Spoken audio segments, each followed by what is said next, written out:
Bismillahirrahmanirrahim. Assalamualaikum warahmatullahi wabarakatuh.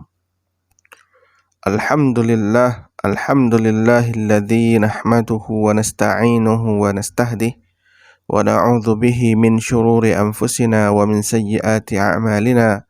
May yahdihillahu fala mudilla lahu wa may yudlilhu falan tajida lahu waliyyan mursyida. Ashhadu an la ilaha illallah wa ashhadu anna sayyidana wa habibana Muhammad sallallahu alaihi wasallam annahu la nabiyya wa la rasula ba'dah. Puji dan syukur mari sama-sama kita haturkan kehadiran Allah Subhanahu wa taala yang senantiasa melimpahkan rahmat dan karunia-Nya. Selanjutnya salawat dan salam mari sama-sama kita haturkan kepada junjungan kita yakni Nabi Muhammad sallallahu alaihi wasallam. Melanjutkan dari perkuliahan kita pada mata kuliah Ushulul Fiqh, materi kita yang ke-8 yaitu tentang fi wada'il lafzi lil ma'na, yaitu bagaimana penetapan sebuah lafaz untuk menunjukkan sebuah makna. Maka sebelum kita mulai perkuliahan ini, mari sama-sama kita berdoa kepada Allah Subhanahu wa taala. Semoga Allah senantiasa melimpahkan ilmu yang bermanfaat bagi kita semuanya. Amin ya rabbal alamin. Sebagaimana yang telah dijelaskan sebelumnya, usul fikih itu memiliki 4 rukun. Yang pertama al-ahkam, yang kedua dalilul ahkam, yang ketiga adalah turuqul istinbat, yang keempat adalah ijtihad. Nah, kita sudah membahas tentang al-ahkam dan dalilul ahkam sebelum pertengahan semester, dan sekarang kita akan lanjutkan dengan turuqul istinbat dan kemudian ijtihad. Nah, pada materi ini kita akan fokus dulu pembahasan pada turuqul istinbat. Pada turuqul istinbat yang merupakan rukun yang ketiga, yaitu bagaimana caranya melahirkan hukum dari teks-teks Al-Quran dan Sunnah, maka dalam hal ini juga ada 4 pembagian. Yang pertama fi wad'il lafzi lil ma'na, yang kedua al-lafzu bi'i'tibari isti'malihi fil ma'na, yang ketiga dilalatul lafzi lil ma'na, dan yang keempat yang terakhir adalah kaifiyatu dilalatil lafzi lil ma'na. Maka satu persatu dari subbahasan ini akan kita kaji lebih mendalam. Dan tentu kita akan mulai dari yang pertama, yaitu fi wada'il lafzi lil ma'na. Pada pembahasan yang berkaitan dengan fi wada'il lafzi lil ma'na, maksudnya adalah bagaimana sebuah lafaz itu ditetapkan untuk menjadi lambang dari sebuah makna. Nah, jadi kita tahu bahwasanya dalam penetapan lafaz dalam kebahasaan itu tentu di baliknya itu ada makna yang diinginkan, makna yang ditujukan. Maka dalam hal ini ada lafaz yang diperuntukkan untuk sesuatu yang spesifik, sesuatu yang jelas, sesuatu yang sudah tertentu, maka ini dinamakan dengan khas. Ada juga sebuah lafaz yang ditetapkan untuk sesuatu yang umum, sesuatu yang tidak ditentukan atau tidak spesifik, maka ini dinamakan dengan am. Dan terkadang ada juga lafaz yang ditetapkan untuk sesuatu yang bersyarikat 2 hal di dalamnya, atau mungkin 3 hal, ya, sehingga lafaz ini dinamakan dengan mushtarak. Maka tentu kita akan bahas lebih dalam pada masing-masing sesinya. A. Khas. Pengertian khas.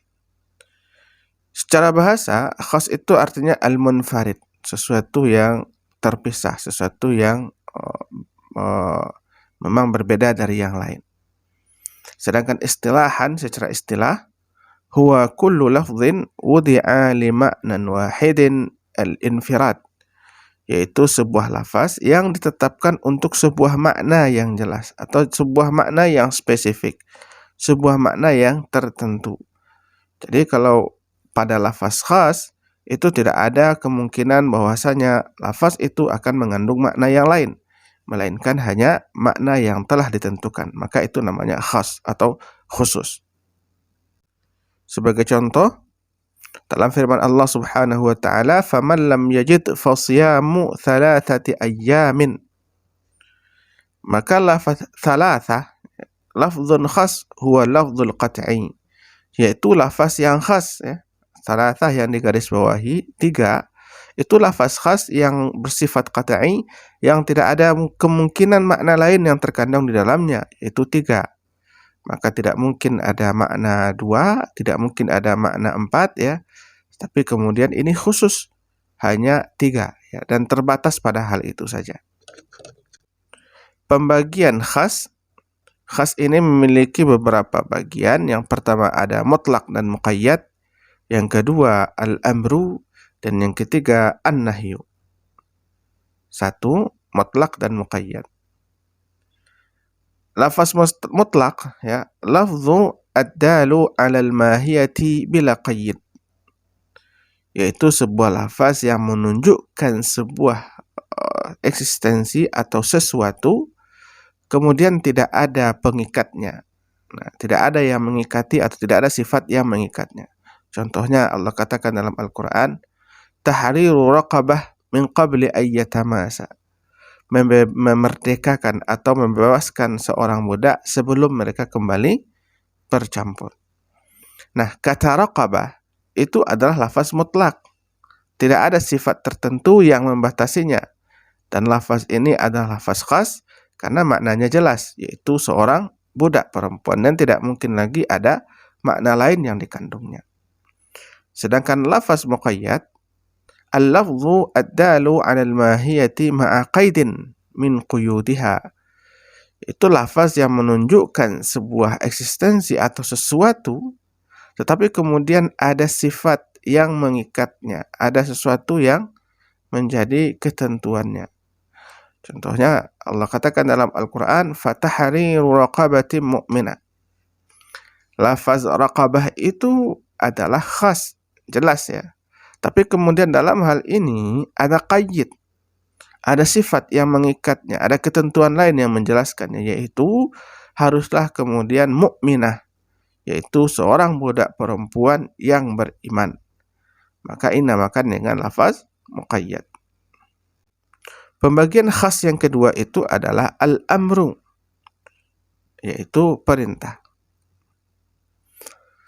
Al-amru al-lafzu al-mawdu'u li talab al-fi'li ala sabil al-isti'la, yaitu lafaz yang redaksinya itu adalah menuntut untuk dikerjakannya sesuatu dari jihah atau dari tingkatan yang lebih tinggi.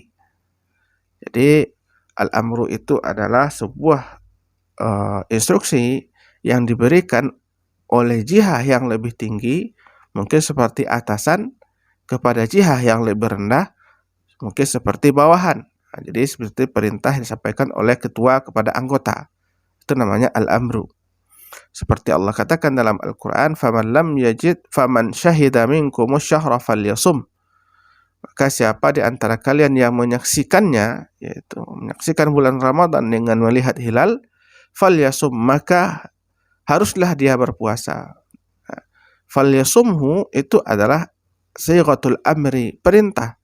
Ya, sighatul amri yaitu perintah dari Allah Subhanahu wa taala, sehingga kemudian tidak ada lagi makna lain yang dikandung dalamnya melainkan kewajiban untuk melaksanakan ibadah puasa. Maka ini namanya dengan al-amru. Lalu kemudian yang ketiga an-nahyu, yaitu larangan. An-nahyu at-talabul kaffi 'anil fi'li 'ala jihatil isti'la'i bi sighatid dalati 'alaiha.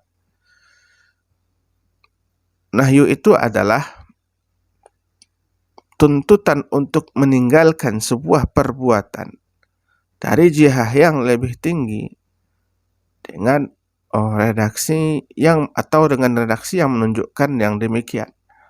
Nah, jadi ketika ada sebuah tuntutan untuk meninggalkan sebuah perbuatan dari jihah ataupun dari arah yang lebih tinggi kepada yang lebih rendah, maka hal itu namakan dengan nahyu. Ya, kalau perintah itu namanya al-amru, kalau larangan itu namanya an-nahyu. Seperti Allah katakan dalam Al-Quran, wala taqrabuz zina. Janganlah kamu mendekati zina. Maka taqrabu itu adalah lafaz khas dalam bentuk nahyu. Karena tidak ada lagi makna yang dikandung di dalamnya, melainkan janganlah kalian mendekati perbuatan zina. Bab am. Pengertian am. Secara bahasa, am itu adalah asyamilu al-muta'addid, yaitu sesuatu yang melingkupi sesuatu yang berbilang. Artinya adalah ketika menyebutkan sesuatu, maka tercakuplah di dalamnya beberapa hal atau berbagai hal. Nah, secara istilah, lafzun yastaghriqu jami'u ma yasluhu lahu biwad'in wahidin duf'atin wahidatin min ghairi hasrin. Yaitu sebuah lafaz yang mencakup di dalamnya apa yang boleh baginya dengan satu ucapan lafaz atau satu duf'ah wahidah tanpa kemudian adanya pembatasan. Ya, jadi ketika disampaikan atau ketika ditetapkan lafaz tersebut, maka dalam lafaz tersebut tercakup beberapa makna yang boleh baginya untuk tergabung di dalamnya itu tanpa kemudian adanya pembatasan. Contohnya ketika dikatakan rajulun, ini lafaz umum. Karena dalam rajulun itu tercakup di dalamnya itu ada Muhammad, ada Ahmad, ada Mustafa, ada Ali, dan seterusnya. Maka lafaznya ini umum. Atau samakun, itu ikan. Karena tercakup dalamnya itu ada ikan tongkol, ada ikan tenggiri, ada ikan sisya, ada ikan apa lagi. Pokoknya lafaz ini adalah umum. Atau tayran, burung, ini juga lafaz yang umum. Karena termasuk dalamnya burung elang, ada burung garuda, ada burung raja wali, ada burung pipit, dan seterusnya. Jadi ketika disebutkan lafaz tayrun atau samakun atau rajulun, maka sesuatu yang boleh baginya untuk masuk tergabunglah dalam lafaz tersebut. Pembagian am. Yang pertama, am yuradu bihil umum, yaitu lafaz am dan kemudian makna yang diinginkan itu adalah memang umum. Artinya memang tidak bisa dibatasi dan tidak mungkin untuk dibatasi. Ketika Allah katakan dalam Al-Quran, وَمَا مِنْ دَابَّةٍ فِي الْأَرْضِ إِلَّا عَلَى اللَّهِ رِزْقُهَا. Maka maknanya adalah kullu dabatin fil ardi bila istithna. Ketika Allah katakan bahwasanya seluruh hewan yang melata di permukaan bumi itu Allah lah yang menanggung rezekinya. Maka kata dabbah itu adalah seluruh hewan yang melata di permukaan bumi tanpa ada pengecualian. Apakah itu hewan yang berjalan dengan perutnya, atau hewan yang berenang, atau hewan yang berjalan dengan kakinya, dan seterusnya. Semuanya itu sudah ditanggung rezekinya oleh Allah Subhanahu wa Ta'ala. Maka lafaz dabbah itu lafaz am yang kemudian makna yang diinginkan itu adalah tetap dalam keumumannya. Sedangkan yang kedua, am yuradu bihil khusus. Itu lafaz am yang menginginkan maknanya itu adalah khusus. Contohnya Allah katakan dalam Al-Quran, ma kana li ahli al-madinati wa man hawlahum min al-a'rab. Kata al-a'rab itu adalah orang-orang Arab secara umum. Maka termasuk dalamnya orang Quraisy, termasuknya penduduk Madinah, termasuk kemudian penduduk Taif, dan seterusnya. Tapi kemudian maksud A'rab, ya, wa man hawlahum min al-a'rab. Kata A'rab itu sebenarnya bukanlah maknanya umum, tetapi khusus, yaitu ahlu Makkah, yaitu penduduk kota Makkah. Maka oleh sebab itu, walaupun lafaznya dengan am dalam bentuk umum al-a'rab, yaitu orang Arab, tapi kemudian makna yang diinginkannya itu adalah khusus, yaitu ahlu Makkah. Ketiga adalah amul makhsus, yaitu lafaz umum yang dikhususkan. Allah katakan dalam Al-Quran, wal mutallaqatu yatarabbasna bi anfusihinna thalathata quru', yaitu perempuan yang ditalakkan atau diceraikan, maka hendaklah dia itu melakukan iddahnya itu dengan thalathata quru', yaitu 3 kali suci atau 3 kali haid. Itu berbeda pandangan ulama dalam hal itu. Tapi kemudian pada lafaz al-mutallaqat, ini lafaz umum, tetapi kemudian maknanya itu adalah khusus, ya.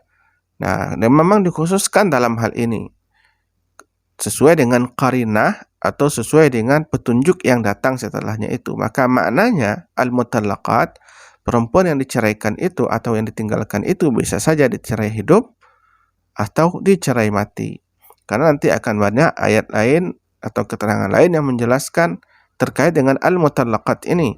Atau kemudian wa ulatul ahmali ajalahunna ayyadha'na hamlahun. Kalau seandainya perempuan tersebut ditinggal dalam keadaan hamil, maka iddahnya adalah dengan sampai melahirkan. Jadi pada lafaz al-mutallaqat walaupun umum tapi kemudian makhsus sesuai dengan qarinah yang nanti datang setelahnya. C. Mushtarak. Pengertian mushtarak. Mushtarak itu adalah lafzun wudi'a li ma'nayain au akthar au wudi'a al-muta'addidah. Itu sebuah lafaz yang ditetapkan untuk 2 makna atau lebih, atau mungkin ditetapkan juga untuk makna yang berbilang. Jadi ada sebuah lafaz yang ditetapkan tapi kemudian mengandung 2 makna yang berbeda. Dan itu dibenarkan, ya, tanpa bisa disalahkan salah satu di antaranya. Nah, sebagai contoh ketika Allah katakan dalam Al-Quran wa aqimus shalah. As-shalah itu adalah lafzun mushtarak, itu lafaz yang mushtarak.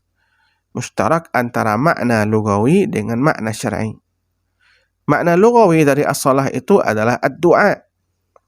Sedangkan makna syar'i dari as-shalah itu adalah al-ibadatul khasah. Itu sebuah ibadah tertentu. Jadi maksud dengan ibadah tertentu itu adalah ibadah yang diawali dengan takbiratul ihram dan kemudian ditutup dengan salam dan kemudian dalam pelaksanaannya lengkap rukun dan syaratnya. Nah, maka jika seandainya pada makna syar'i bertemu dengan makna lughawi, maka al-makna syar'i muqaddamun 'ala al-makna lughawi. Artinya adalah makna syar'i itu lebih didahulukan daripada makna lughawi. Jadi jika seandainya sebuah lafaz yang memiliki makna mushtarak, maka makna syar'i itu lebih didahulukan daripada makna lughawi. Sehingga dengan demikian jelaslah bahwasanya dimaksud oleh ayat tersebut yaitu tentang perintah untuk melakukan sebuah perbuatan.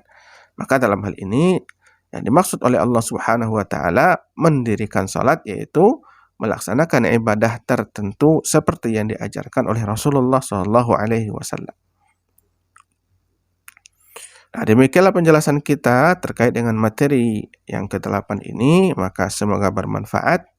Dan tentu silakan Anda baca juga referensi-referensi yang relevan dan mudah-mudahan menjadi ilmu yang dapat Anda jadikan sebagai bekal untuk masa depan nantinya. Aqulu qawli hadza astaghfirullah li wa lakum. Assalamualaikum warahmatullahi wabarakatuh.